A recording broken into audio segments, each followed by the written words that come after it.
जय हिंद। मैं हूं इब्राहिम। आप देख रहे हैं शहर वासिंसा पुकार।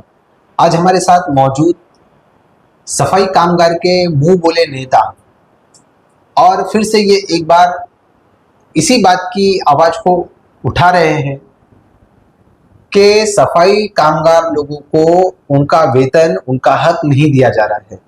आइए हम उन्हीं से बात करते हैं कि हेमंत भाई, अब तो आप सफाई कामगारों के नेता मुंह बोले हो चुके हो और सफाई कामगारों के लिए तो जो ठेकेदार है, जो प्रशासन है, वो काम कर रही है। आप जैसा चाहते थे वैसा हो रहा है। तो अभी ऐसा क्या हुआ कि जिसमें आपको ऐसा लगा कि नहीं, मुझे फिर से एक बार आवाज उठानी चाहिए और जो हकीकत है वो दिखानी चाहिए? 4 सालों से मेरा एक ही मुद्दा है कि मिनिमम वेजेस का पगार खाते में मिलना चाहिए। तो मुंह बोला नेता आपने जो बोला है, मैं तो अपने आप से मैंने अपने आप को नेता बोला नहीं है, लेकिन दूसरे जो कुछ ऐसे लोग हैं जो मतलब इसमें हमारे कामों में बाधा डालने के लिए होते हैं, वो मुझे नेता बेटा बोलते रहते हैं। बोलने दो, कोई प्रॉब्लम नहीं। आपको ब्लैकमेलर भी बोलते हैं? देखो, मेरा काम है, पेपर में फोटो आएगा ना, वो देखो, नीचे की हेडलाइन अगर जिस दिन आपने पढ़ी ना, तो डर्टी पिक्चर जैसा आप है ना आत्महत्या कर दोगे। तो आप वो क्या लिखते हो उनको जाने दो, आप अपना कर्म करो ना, फल तो ऑटोमेटिक मिलने ही वाला है। तो ये जो आप कह रहे हो कि उनको वेतन नहीं दिया जा रहा है बरोबर और जो है उन्हें पगार नहीं दी जा रही है, तो इसमें सच्चाई कितनी है? लोग काम कर रहे हैं यानी पगार मिल रही है। काम कर रहे हैं, नहीं करेंगे तो खाएंगे कैसे और रहेंगे कैसे? और वेतन जो है, मेन मिनिमम वेजेस का वेतन आज अभी हम लोग ने स्टडी किया है तो 21,000 समथिंग कुछ है। तो शाइन मेंटेनेंस का था, वहां पे उसने फर्जी दस्तावेजों के जरिए मतलब धांधली की, जिसपे एफआईआर दर्ज हुई। अब उसके बाद आए करंट मेंटेनेंस, और ये लोग सब ने भी मतलब तकरीबन 60 सीट सबसे धुलवाई। वो उसको भी मतलब ये लोग ने ब्लैकलिस्ट किया, हमने उसके ऊपर भी आंदोलन वगैरह किया था। अब तीसरा यहाँ पे फिलहाल काम कर रहा है सिक्स सेंस, अल्फाकॉम और सुमित। अल्फाकॉम और सुमित ये लोगों ने खातों में बराबर 17-18 हजार रुपये पगार डाल रहे, लेकिन वहाँ पे जो नगर पालिका का एक ये है नियम है कि 30 सीट पे एक आदमी को रखना। तो वहाँ पे वो लोग ने 60 सीट, किसी से 40 सीट, किसी के 50 सीट, मतलब जैसे अगर टॉयलेट में 60 है तो 60 धो लो, तुमको एक आदमी का पगार दे रहा हूँ। अगर नहीं है तो बाजू का कोई बाथरूम उसको दिया गया है कि धो लो, मैं तुमको पगार दे रहा हूँ। लेकिन नियम 30 सीट पे एक आदमी का है, तो वहाँ पे दूसरा आदमी कार्यरत करना होता है। जीआर है आपके पास? हाँ, मैं नगर पालिका का लेटर ही है मेरे पास। अच्छा। जो शाइन का एग्रीमेंट बना था उसमें भी 30 सीट का मेंशन किया था। उसके बाद अचानक से क्या हुआ, जब ये तीनों ठेकेदार जो वाल्मीकि सेवा मंडल, करंट मेंटेनेंस और श्री स्वामी समर्थ, इन तीनों को आनन फानन में कमिश्नर साहब के पास बहुत सारी कंप्लेंट आई करके उसको रद्द करना पड़ा। उसके बाद आनन फानन में इनको ठेका देना पड़ा सिक्स सेंस, सुमित और अल्फाकॉम। तो अल्फाकॉम और ये लोग मिनिमम वेजेस का पगार दे रहे हैं, लेकिन एक आदमी की जगह दो आदमी की जगह एक आदमी का काम मतलब करके 2 आदमी का पगार वसूल कर रहे। ये मतलब मैंने वीडियो मैंने काटकर साहब को भी और मनोहर साहब को भी भेजा है, तो उस पर वो कार्रवाई चालू। जब ये सारी चीजें आप कर रहे हैं, आपका जो चालू है, पर आज भी हम देखते हैं कि सफाई जो है वो सिर्फ नाम बरोबर होती है। कई जगह पे जो है बस से बदतर बाथरूम की हालत है। तो इसका जिम्मेदार है कौन? क्या आपके सफाई कामगार ऐसा लग रहा है पगार ले रहे हैं, काम नहीं कर रहे हैं? ऐसा तो नहीं है। पगार अगर पूरा मिलता तो आज मैं यहाँ पे आपके साथ नहीं बैठता। अभी यहाँ पे सिक्सेंस वाले की बात करता हूँ। जैसे मैं वहां पे बोला मिनिमम वेजेस का पगार दे रहे हैं, लेकिन 2 आदमी का काम एक आदमी से करवा रहे, तो एक आदमी यहाँ पे काम करेगा या वहां पे काम करेगा? तो एक जगह पे एक आदमी है, चाहे उधर कितनी सीट है, उसका कोई लेना देना ही नहीं होना चाहिए। एक टॉयलेट के ऊपर एक आदमी को कार्यरत करो, उसको मिनिमम वेजेस का पगार दो, वहां पे ड्यूटी देगा। नहीं देगा तो आप उसके ऊपर कार्रवाई करो। मतलब हमारे पास नगर पालिका के मुकादम है, स्वच्छता निरीक्षक है, वो अपना काम कर सकते हैं कि भाई यहाँ पे आदमी मौजूद नहीं, तुरंत उसको निकालो, दूसरा आदमी कार्यरत करो। लेकिन अगर उसको पगार ही पूरा नहीं मिले और एक इसको बोले कि भाई वो वहां का भी धोना है, वहां का भी धोना है, तो उसमें क्या होगा, उसका मतलब काम वो पूरा नहीं हो पाएगा और सफाई नहीं होगी। दूसरा सिक्सेंस वाला यहाँ पे क्या कर रहा है, स्टार्टिंग में उसने दिया 3,000, 5,000, 9,000 खातों में डाल। हम लोग को हमने पूछा कि क्या हिसाब है, तो बोलता 11,500 मिनिमम वेजेस है, पीएफ काट के आपको 5,500 रुपए कुछ पेमेंट मतलब मेरी वाइफ के खाते में उसने डाला। अब जब हमने उसके ऊपर आवाज उठाई, मतलब मिनिमम वेजेस का जो जीआर है, हमने ठेकेदार को भी दिया और नगर पालिका को भी दिया कि भाई ये हिसाब से होना चाहिए, 11,500 नहीं है। तो उन्होंने क्या किया, 21,110 रुपया अमाउंट बता के 16 दिन, 17 दिन, 15 दिन छुट्टी बताई और बाद में वही अमाउंट जो 5,000 6,000 है उसको कैरी फॉरवर्ड किया। अब मेरा बोलना ये है कि 16 दिन 15 दिन अपनी छुट्टी बता दी, चलो हम मानते हैं, एग्री, चलो वहां पे कामगार नहीं होगा। अगर 1 साल हो गया, 1 साल में कुछ महीने बाकी है, 1 साल से सेक्शंस काम कर रहा है और हर महीने 5,000 6,000 पगार डाल रहा है, तो हर महीने में अगर एक आदमी 16 दिन 18 दिन की छुट्टी करता है तो उसके जगह पे किसी से सफाई करवाई या नहीं करवाई, और नहीं करवाई तो उस पर नगर पालिका ने क्या एक्शन लिया, अगर करवाई तो उसका वेतन किसको दिया, वो किसके खाते में दिया, पैसा तो आपको देना ही है, यहां से पकड़ो या यहां से पकड़ो। 30 सीट का आपको एक आदमी रखना है और उसका मिनिमम वेजेस का पगार देना है। अगर एक आदमी छुट्टी कर रहा है तो उसके जगह पे दूसरे आदमी ने काम किया, उसका वेतन आपको नगर पालिका को बताना ही पड़ेगा कि दिया है, नहीं तो कार्रवाई करो। यानी कि कहीं ना कहीं आप ये बता रहे हैं कि बहुत बड़ा जो है जो सफाई कामगारों के नाम पे झोल चल रहा है, सिक्सेंस कंपनी खास करके कर रही है। अभी मैं आपको वीडियो बताने को बोलूँ, मेरे पास है, मैं आपको भेजता हूँ, वो वीडियो मैं आपको चलाने को बोल रहा हूँ पीछे। उस वीडियो में आप देखोगे एक शौचालय पे 4-5 दरवाजे टूटे हुए, एक शौचालय में भांडा भरा हुआ है, मतलब वहां पे सफाई हो रही है, लेकिन वो अगर चौकअप है तो वो सफाई कामगार के वहां पे समझो अभी लेडीज है तो लेडीज काम नहीं कर पाती है, तो वहां पे कोई आदमी से काम करवाना चाहिए। ये सिक्सेंस कंपनी का काम है, क्यों करवाए।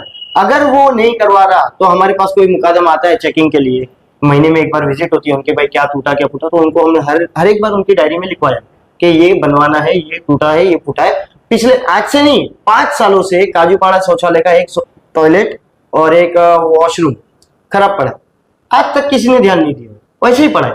यहाँ पे भी हम लोग ने मांडवीपाड़ा में गए बाथरूम पे, तो पूरा इंग्लिश टॉयलेट है, पूरा भरा हुआ है। मैंने उसका ऑनलाइन जीमेल से मतलब कंप्लेंट भी किया और उसमें मैंने दोषी ठहराया है यहाँ पे स्वच्छता निरीक्षक को। ठेकेदार तो अपना काम कर रहे हैं, उनको कमाना है, वो चोरी करेंगे कैसे भी करेंगे, वो अपना पेट भरेंगे, आपका काम है उसको पकड़ना। हम अगर उनको पकड़ने जाएंगे, हम उनको कुछ बोलने जाएंगे तो हम पे खोटे गुने दाखिल होते हैं, हमको नोटिस भेजी जाती है खाली कर दो बोल के, लेकिन हम आवाज उठाएं तो किधर उठाएं। और हम अगर नगर पालिका में लेटर भेजते हैं तो लेटर की कॉपी उनके पास ऑटोमेटिक पहुंच जाती है। भ्रष्टाचार इतना अंदर तक घुसा हुआ है कि ये सॉल्यूशन होने नहीं देता। अभी इतनी सारी आपकी बातों में एक चीज हमको जो समझ में आ रही है कि आप इसमें कहीं ना कहीं अधिकारी को भी समझ रहे हैं, टोटल पूरा मिला हुआ। मैंने जो 4 साल दिए, मेरी सबसे बड़ी गलती है कि मैंने हमेशा ठेकेदारों को ही दोषी पाया। ठेकेदार अगर जाली दस्तावेज देता है तो उसको चेक कौन करेगा, नगर पालिका, उसके अधिकारी, उन्होंने चेक क्यों नहीं किया।